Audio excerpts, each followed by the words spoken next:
আসসালামু আলাইকুম। Hello everyone.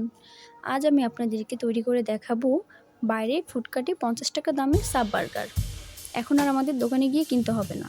আমরা বাসায় বসে বানিয়ে খেতে পারবো। তো এর জন্য আমাদের লাগবে বান। আমি এখানে ৪টি বান নিয়ে নিয়েছি। একদমই নতুন আজকের নেওয়া। দেখতেই পাচ্ছেন কতটা সফট অ্যান্ড নরম বানগুলো। এরপর থাকছে বার্গার সস। এটা আমি বাসায় কিছু অল্প উপকরণের মাধ্যমেই বানিয়ে নিয়েছি। অল্প কিছু উপকরণ দিলেই কিন্তু এই বার্গার সসটা হয়ে যাবে। আমি পরে একসময় রেসিপিটা শেয়ার করব আপনাদের সাথে। এরপরে লাগছে ড্যানিশ। এটা অপশনাল, আপনারা না দিলেও পারবেন, একটু টেস্টের জন্য আর কি দেওয়া। তারপর থাকছে বড় একটি পেঁয়াজ, এটা আমি নিয়ে নিয়েছি, ছুলে নিয়েছি। আর থাকছে গোলমরিচ এবং হলুদ, এটা আমরা চিকেন ম্যারিনেট করতে ব্যবহার করব। আর এখানে আছে কিছু বাঁধাকপি কুচি। আর থাকছে চিকেন, আমি এখানে ছোট ছোট কিউব করে নিয়েছি চিকেনগুলো, বেস্টেরটা নিয়েছি। আর থাকছে লবণ, যেটা আপনারা আপনাদের স্বাদ মতো দিয়ে দিবেন।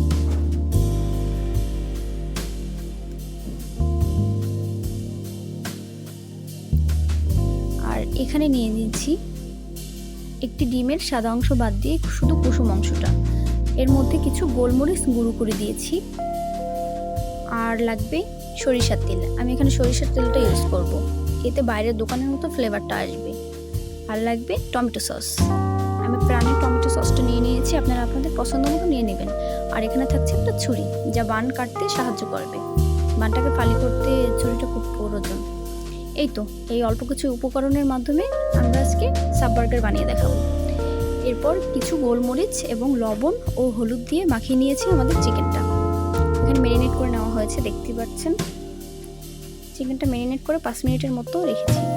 আর হ্যাঁ, শখের বয়সে আমি এখানে চুলায় আজকে চিকেনটা তৈরি করে দেখাচ্ছি। একটু ভেজে নিয়েছি, একটু তেল দিয়ে ম্যারিনেট করা চিকেনটা দিয়ে দিয়েছি চুলায়। তো এই তো চলে এসেছি আবার পরের পর্বে। এই যে আমাদের চিকেনটা দেখতেই পাচ্ছেন, চিকেনের মধ্যে ওই যে একটা ডিম বলছিলাম না, যে কুসুমের অংশটা রেখে দিয়েছিলাম একটু গোলমরিচ দিয়ে, সেটাও অ্যাড করে দিয়েছি একসাথে। আর ওই যে পেঁয়াজ ফালি করে রেখেছি, চিকেন অ্যান্ড ডিমটা একসাথে দিয়েছি, এতে একটু ঝামেলাটা কম হয়েছে। আমি বানটা ফালি করে নিয়েছি ছুরির সাহায্যে। তারপর বার্গার সসটা এই যে দিয়ে দিচ্ছি, আপনারা দেখতেই পাচ্ছেন, একটু বেশি বেশি করে দিচ্ছি। প্রথমে বার্গার সসটা দিলাম, এরপর দিচ্ছি টমেটো সস। টমেটো সসটা দিলে একটু টেস্টটা ভালো আসে। মিক্স করে নিচ্ছি।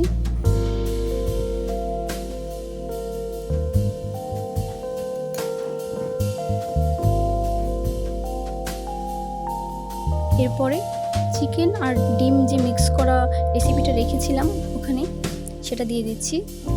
এখানে চিকেন ডিম একসাথে দিয়ে রেখেছিলাম, আগেই বলেছি। আমি একটু চিকেনটা একটু ভরপুর করে দিতে পছন্দ করি, আপনারা আপনাদের পরিমাণ মতো দিয়ে নেবেন।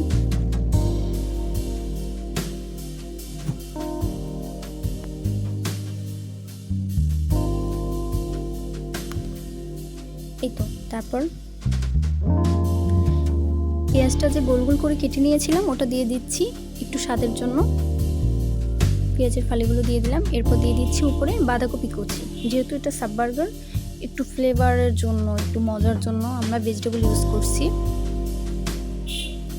এতে খেতে খারাপ লাগবে না।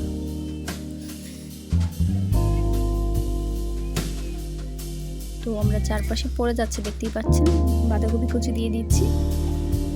আর এখানে আর একটু সামান্য পরিমাণে ড্যানিশ দিয়ে দিচ্ছি, এতে টেস্টটা অনেক ভালো আসবে, দোকানের মতন আসবে।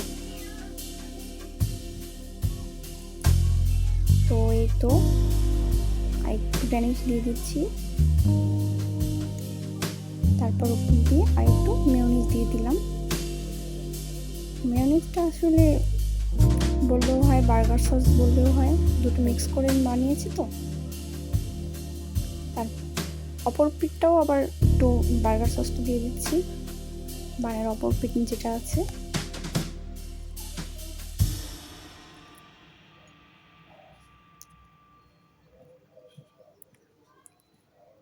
এটার পরে একটু উপর দিয়ে একটু সস দিয়ে দিচ্ছি। লাস্টে কিন্তু সস দিতেই হবে।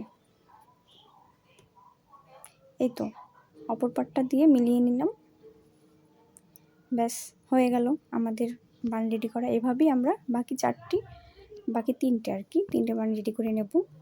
যদিও আমার বাসার মধ্যে আরেকটা আছে। এখন আমি ওভেনটা খুললাম, আজকে আমি ওভেনে করে দেখাবো। আপনারা চাইলে গ্যাসে বা চুলায় করতে পারেন, তবে চুলায় করলে জিনিসটা নষ্ট হওয়ার ভয় থাকে, অনেক সময় জাল কম বেশি হয়। তো এই তো দেখতেই পাচ্ছেন আমি 4টি বান সুন্দরভাবে রেডি করে নিয়েছি। আর এখানে প্যানটা আছে, এই প্যানের মধ্যে আমি একটু ঘি দিয়ে নেব। আমার ঘিটা অলওয়েজ শেষ, অল্প একটু আছে, সেটাই আমি দিয়ে নিচ্ছি। ঘিটা একটু ঘুরিয়ে দিয়ে নিলাম, একটু ব্রাশ থাকলে ভালো হয়, ব্রাশের সাহায্যে ঘিটা একটু মেল্ট করে নেব। এই তো একটু ব্রাশ করে নিলাম ঘিটা।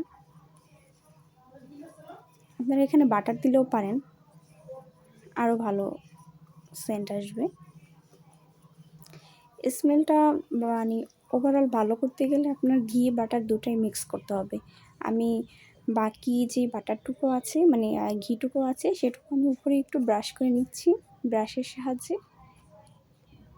এতে বানগুলো অনেক বেশি সফট হয় এবং ইয়ামি হয়। এখানে আরেকটা বান এখানে আছে তৈরি করা, এটা আমার বাসায় ছিল, 5টা আনছিলাম তো আমি 4টা করে দেখাইছি, তো আরেকটাও ভাবলাম দিয়ে দিই। এই তো রেডি। তো এখন আমরা দিয়ে দিচ্ছি আমাদের ইলেকট্রনিক ওভেনে। এটা মাইক্রো ওভেন, আপনারা চাইলে এভাবেও রেডি করতে পারেন। আশা করি ভালো হবে, আপনাদের কাছে সমস্যা হবে না। আর যদি যাদের মাইক্রো ওভেনটা নেই আপনারা চাইলে গ্যাসে করতে পারেন, সেই প্রসেসটাও আমি আর একদিন দেখিয়ে দেবো। তো এই তো আমি 5 মিনিট করে নিয়েছি, 30 সেকেন্ড করে 5 মিনিট দিয়েছি, নাও রেডি। তো দেখতেই পাচ্ছেন কতটা ইয়াম্মি হয়েছে। ভালো থাকবেন, আল্লাহ হাফেজ।